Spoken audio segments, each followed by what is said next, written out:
Alright YouTube, a little milling job tonight. This is an exhaust manifold from a 4.2 litre Jaguar engine, and it's gone a funny shape, so we're just trying to reface it, and as is often the case with these things, how to set it up reasonably quickly and easily without, risking the thing flying out the mill is always a challenge, but we got there.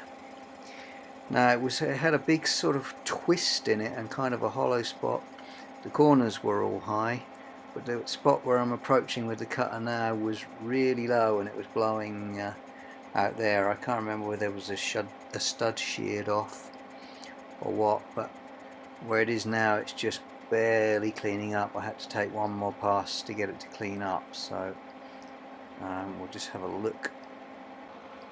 See, it just barely, it's still very shiny. It's more polished it than cut on this area here, and I've taken about 1/10 thou off.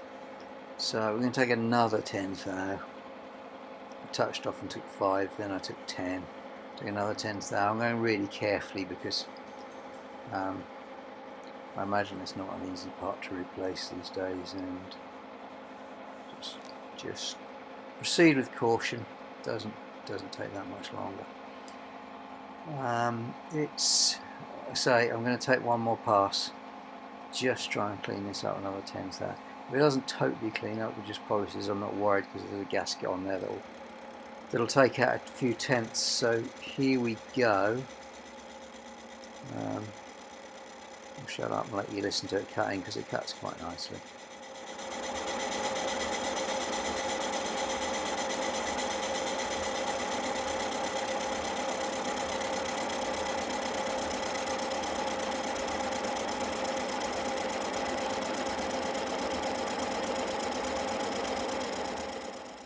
I don't know if you can hear it, but I'm hearing a vibration, and it doesn't sound good, like the machine has got a problem. There's oil flowing in the column. I can sort of feel it through this machine's always had a bit of a noisy knee. It sounds like a bearing or something. It's not the part. There's oil circulating in the knee. I don't know what it is. I'll pause for a second. Oh, that was weird. It's outside. Listen to that.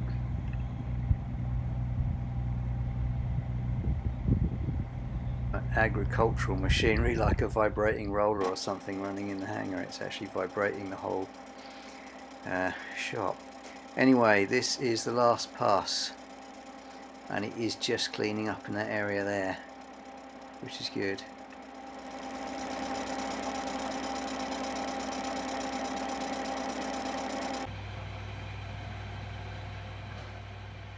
Right, there's the end result, which I think is good enough. Actually, the finish is nice. Finish is always nice on cast iron. Yeah, we're okay there. In a second I'll just take you around my funny setup and we'll break it down. You can kind of see how it worked. As I say, it's crude, but when you're presented with a couple of one-off jobs like this, you can't spend hours making jigs and stuff like that. You've got to get it done. It's just a bunch of strap clamps and some blocks. I've actually got on the back here. Alright, let's get around the front. I've got some blocks under the front here. Nice thing about horizontal mill is you can set things up in a certain way. Sometimes it's handy. So that kind of gets it clamped up and down. It'll become clearer in a minute. These two blocks here, I did leave a gap in the middle so I don't crack the whole thing right half in two by watering down on a high spot somewhere, because it's cast iron. I've got, just to be able to tilt it forwards and backwards, I've got a strap clamp here which is actually leaving upwards on that lug there. Got a bit of tool steel under it, so it actually pulls upwards as I tighten it on that lug, which is behind the flange. and another strap clamp here, just pulling in the opposite direction just to gently tease it down against that one, and that allows me to tip it kind of fore and aft. And these strap clamps here are really what's doing the gripping against these blocks. That is solid cast iron through there, and you can really wallow down pretty hard on that without giving it much trouble. As I said, I left a gap in the middle there just in case there was a high spot, and I didn't want to make it rock or crack the thing right in two.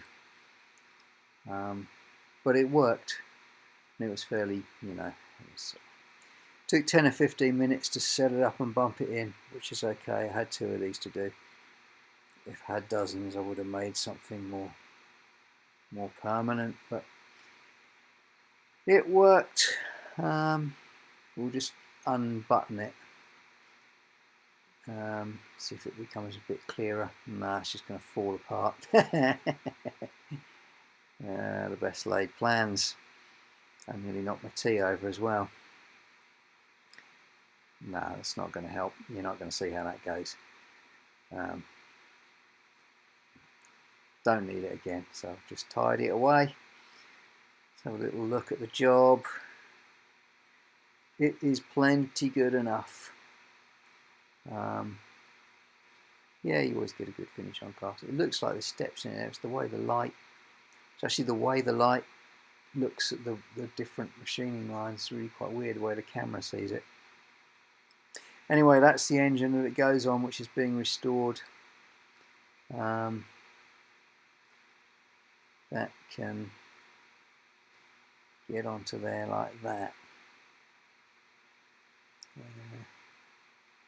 New studs. The head has been faced, so it's worth doing these manifolds. Oh, talking of studs, there's one sheared off in there, which is another little job for another day. Thanks for watching. Good night.